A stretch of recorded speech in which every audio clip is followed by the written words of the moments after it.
Welcome back to our Family Life series. In the upcoming episodes, we are excited to delve into the lives of some inspiring women who have successfully navigated the challenges of a single income or being a solo breadwinner. Our esteemed panelists will share their invaluable experiences on how they have achieved balance, built savings, and managed their families with grace and determination. First, we have Miss Angeli Pariag, who holds a MSc in Special Education, a dedicated professional in the field of special education, residing in the city of New York. As a mother of a teenager, she has found ways to excel in her career whilst ensuring her family's well being remains a top priority. Then we have Miss Abigail Cutting, an experienced educator with over 2 decades of teaching under her belt, holding a master's degree in special education, and she also resides in the city of New York. She has managed to raise 4 young adults and even takes on the rewarding role of a grandmother. And then we have Miss Nicola Simpson, a woman of faith, a true psalmist and worshiper. And as the eldest of 6 siblings, she knows the importance of family, and that brings wisdom to her role as a mother of 2 young men. By profession, she is a customer service representative, proving that dedication and hard work can lead to a fulfilling family life. Nicola will be joining us from the sunny land of Many Waters, Guyana. And our final panelist is Miss Nicola Young, a registered critical care nurse hailing from the vibrant Twin Island Republic of Trinidad and Tobago. With a bachelor's degree in nursing from the University of Guyana, she skillfully manages her career and her 2 teenagers, setting an admirable example for those striving to find harmony between work and family life. In the next 2 episodes, we will explore the insightful strategies, lessons learned, and heartwarming stories from these remarkable women, shedding light on the path to a fulfilling family life in the face of unique challenges. Our disclaimer: we by no means provide financial services or financial information. This is just a self development program. I'm Dr. Celicia, your moderator for these 2 sessions, and welcome to our panelists and welcome to you, our viewers. First off, I wanted to start off our discussion by encouraging each panelist to share a personal experience or share some personal experiences how you successfully managed you and your family's needs on a single income or being the head of a single parent household. And Miss Nicola Young, can we start off with you today? Protocols observed. Good afternoon, everyone. Um, as a single parent, which I was thrown into, as I said, I never had a plan B set up after marriage. So when I was thrown violently into single parenthood, I had to learn through circumstances, through situations, because there were times that I was frustrated, times I was overwhelmed, times I was not sure where to turn, what to do, and especially trying to manage both. I have a son and a daughter, with my daughter's special needs, and so I found myself overwhelmed many times, frustrated many times. And what I have learned, however, in all is budgeting, and I've learned that budgeting in itself is dynamic. And even though we may plan for situations, plan for stuff, we find that um, depending on what is happening at the time, that budget change, because I don't think you could ever save enough for an emergency. And but what also is important in over the years that I found is developing a good support system, a support system that got you, that you know that you could rely on, that you could fall back on. That support system is not a sympathetic thing, or or I can't help, so coming to you know it's a support system that stands by you because they understand your need and they will stand by you and do it and assist you where needed depending on the time. And over the years I've also learned that it's okay to ask for help. Or there were times you're embarrassed. I was embarrassed about asking for help, or not ask at all. I mean, I think even now I still wouldn't just go and ask for help just like that. It has to be a really between a rock and a hard place. But what I would encourage is it's okay to ask for help. I might be different in its own way, but it's okay to ask for help because in asking for help, it helps. It helps you to eliminate a lot of things. Sometimes you just gotta shame out your shame and seek help and depend on your support, the support system that is available to you or that has developed over the years for you in dealing with just finances, even though you would have budgeted and stuff like that. Thank you. Abigail, Nicola, Simpson, or Angeli? Mhm. Yes, if I should add to what Nicole said, I do endorse all that she said because with single parenting or singlehood, it comes with a lot of challenges, as I said, frustrations, and to some extent, it was anger for me because as a trained teacher, when I looked at my income and I looked at what the expenditure was, I it no way those two lines could have never met or meet. And so I got so angry, I got so frustrated to the point where it was difficult for me to really communicate. And I remembered clearly, this is what I heard clearly. God said to me, take your eyes off of man. And the moment he said that to me, I started to change um, my entire perspective. I started to, as Nicole said, I started to work on budgeting, and I realized that indeed my income could not help to support. And what I did, I started shopping in bulk. That was one of the things I did that Mm, helped me to navigate. I shopped in bulk. So when it comes to exercise books and anything else, food, rice, whatever, I shop in bulk. A lot of the things that were not necessary, I eliminated those things, the non-essentials. And so, but of course, even though they were non-essentials, they were necessary for some form of motivation for the kids. So on weekends, I usually give them the treat, give them like the pocket piece, and they would use that money to buy whatever treat they would like to enjoy. So mhm, again, budgeting, shopping in bulk, wrapping I had to wrap my mind around this new norm and tell myself mm, this is what it is, and you have to find productive creative ways in navigating. And so there's where my village came into play. As I mhm, said before, I never really asked for help because I said to God, I am not asking for help. You said that you will supply all of our needs. And so I am depending on you. And in every instance, even though I did not ask for help, God opened numerous doors that helped to cushion me so that I could have navigate my that situation at that time. mhm. Angeli, Nicola, Simpson. Hello, everyone.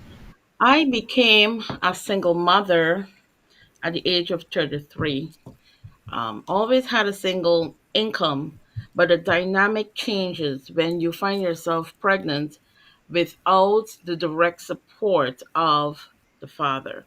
That is, I felt, I felt like a victim. I went into victim mode simply because I communicated this is not what I want, this is not, and I had my life planned out in such a way to avoid this situation.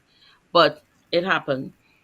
What rolled out after, let's say, about 2 years thereabout, is that I struggled with my fear of what if I can't make the ends meet. I struggled with the future, the thought of the future.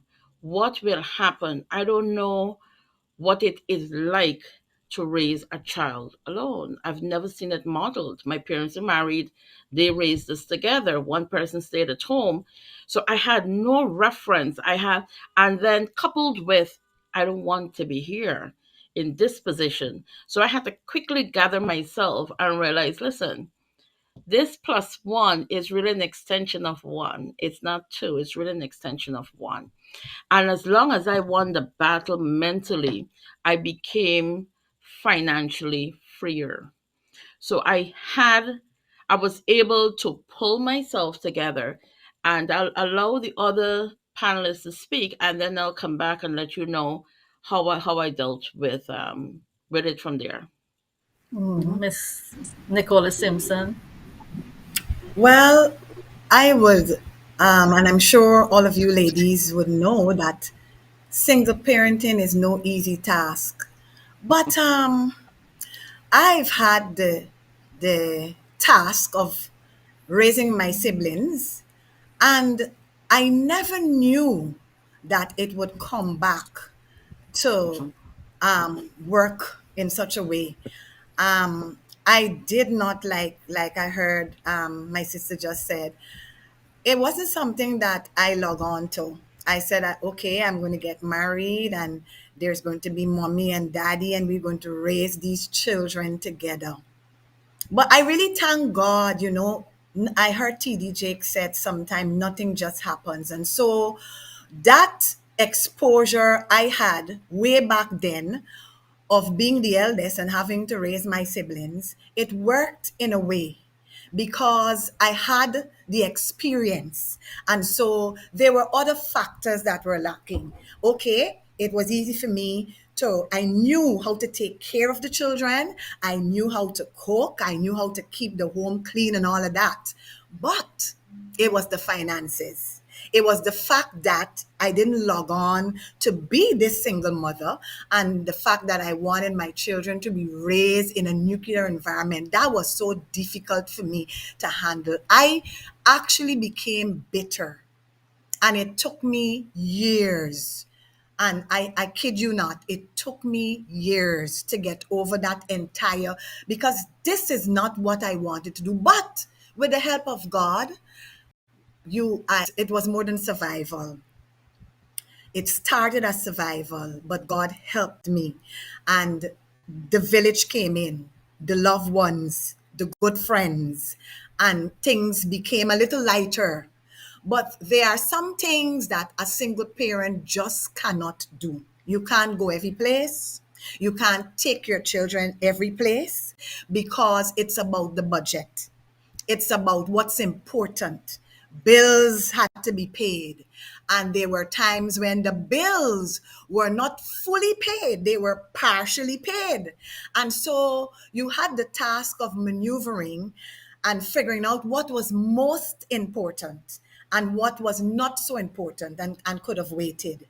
And so, what I really thank God for now is that the fact that the boys are no longer small, they are grown and they are doing their bit for themselves.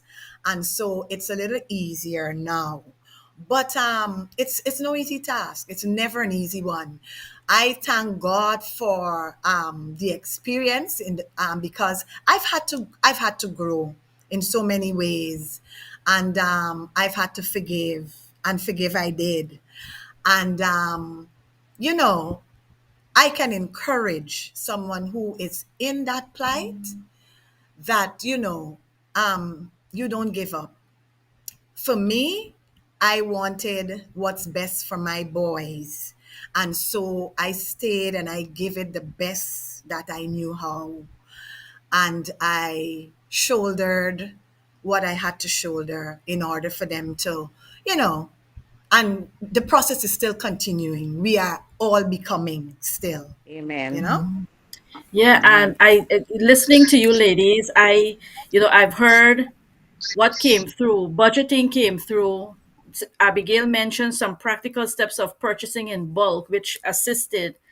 But overall, I've also heard the importance of a support system, and that's critical on being a solo breadwinner. Having a support system, in our unique situation in the world, it's never easy to try to manage all the pieces on a single income, and then trying to manage your family without a support system. And so we are grateful for the village that comes alongside us. Ladies, what are some essential steps for creating a financial plan tailored to a single income or a single parent situation? And Abigail, we'll start with you. What are some you've started to mention some, but what are some essential steps for creating a financial plan tailored to that single income? Okay, some essential steps for creating a financial plan for me, and this is what worked for me. I first started with what we call SMART goals, or I had a plan as to what I want to achieve. And let us say, for example, the big thing for me was always offsetting my kids offsetting my children, sending them off to school, and that is like September. So, I had the plan as to how am I going to achieve this. So, in order for it to work, you have to have a goal.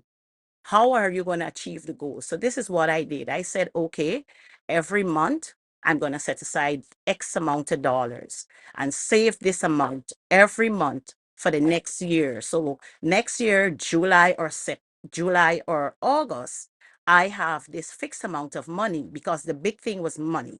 I had this fixed amount of money that I can use to purchase their school items. The other thing I did was budgeting. Yes, they're at school is ongoing, and so you find that, even though you have income, because at that time, yes, I finished teachers training college, I went on to university, you have an income, but it could not have done it. And so, weighing out my income with my expenditure, that's the next thing I did. Can I afford? I look at my expenditure and I ask myself, can I afford some of these things on the list? Those that I couldn't afford it, I eliminated those. And one of those things was cable. All of us in the home, we were studying, and so we had no time for the cable. So we cut back on that, and we cut back on a whole lot of different things.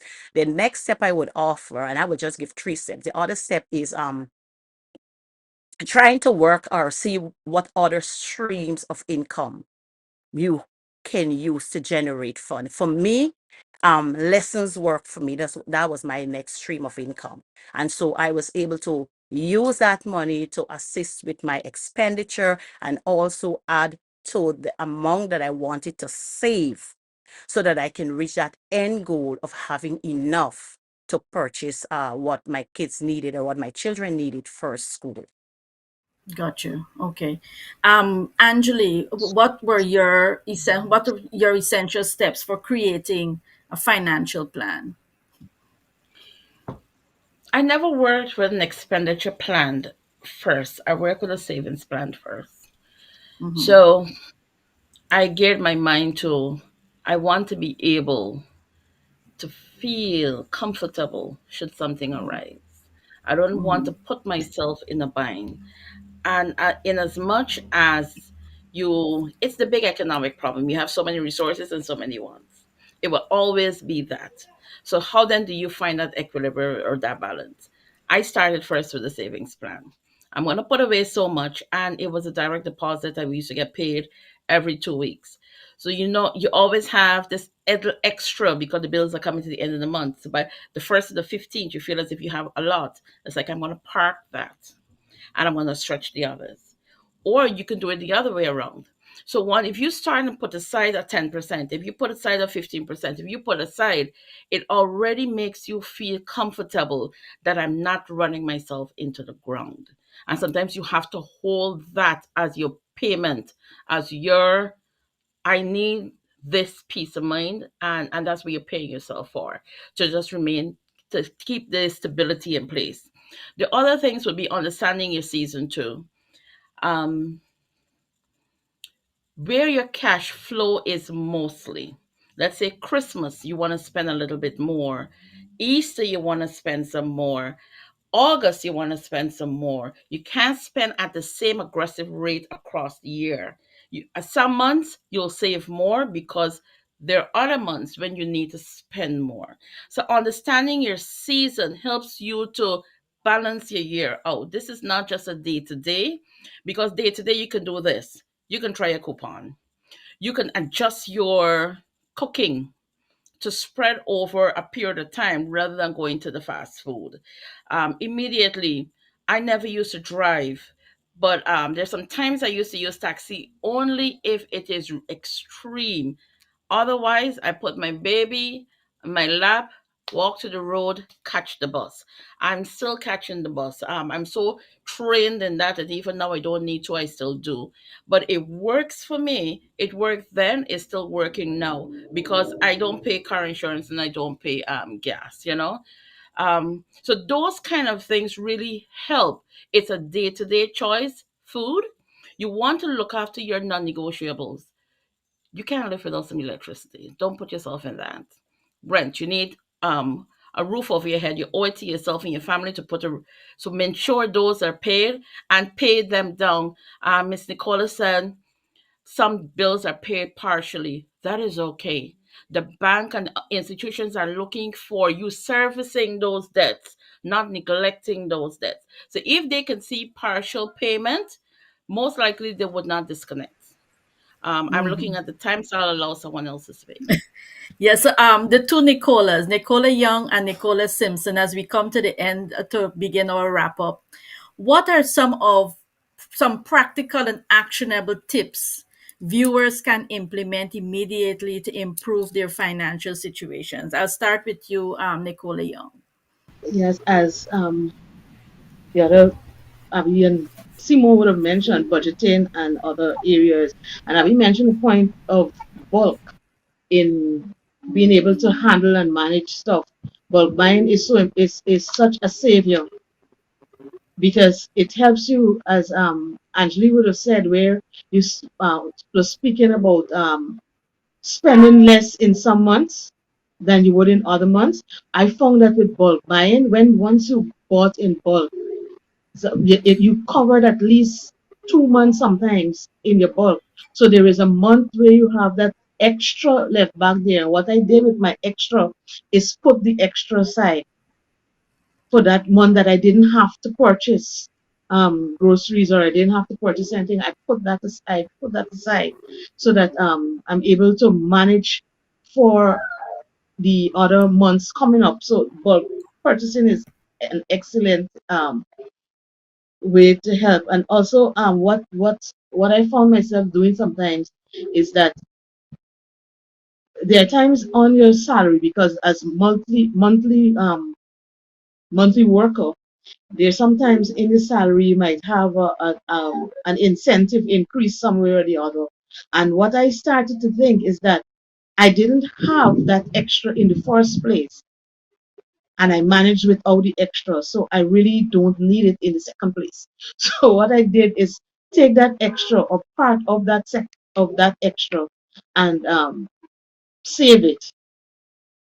Whether it is in your savings, or you put it in the emergency saving, or just your saving, or you just save it. Because what you would find as a single parent is, some as one of the panelists would have mentioned, that a lot of times you eliminate the non-essentials, and like movies and probably going to a restaurant or park stuff or something like that.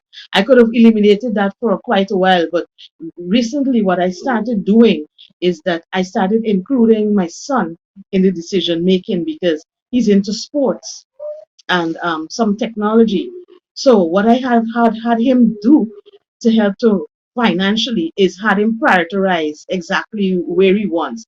And based on that prioritization, what I did is eliminated the rest and just allow him to focus on those top two that he would have mentioned and work along in that. So one of the things that I did, of course, is include my son in the decision making, while still using extra with PJs and stuff like that to be able to manage and go up. A second income sometimes is hard, especially as a single parent, but if once you have that time gap and you can do it, and with my special needs child, sometimes I don't have the time gap. So there's a lot of times that I would have to refuse the PJs and just be dependent on the monthly incentives that might come in and stuff like that. Okay.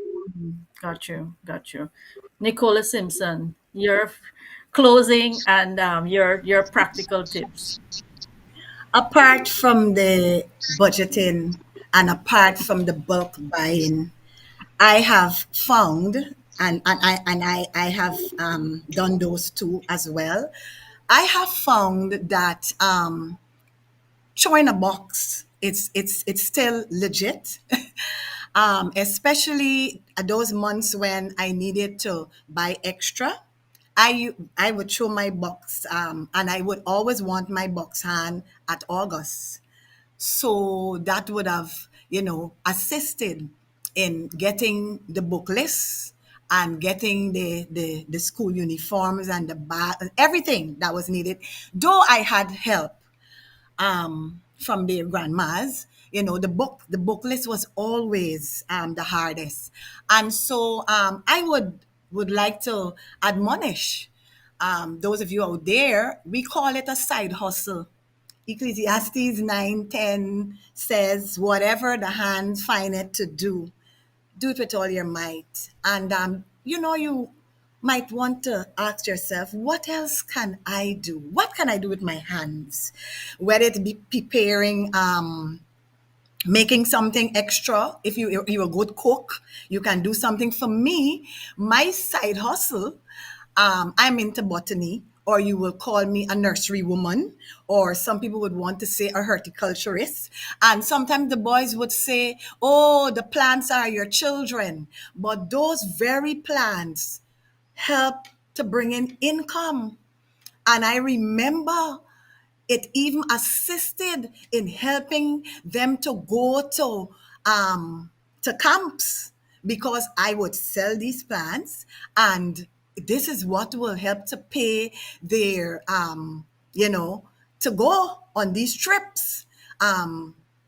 Nolly Secundas especially, I remember handing over, just finish selling and having to hand over that money to pay so that they can go on their trips. So I would suggest, if you have a side hustle, or you might not want to say a side hustle, I would say find a legitimate way of increasing your income by doing something else that your hands can do, that you can do. There must be something else that you can do.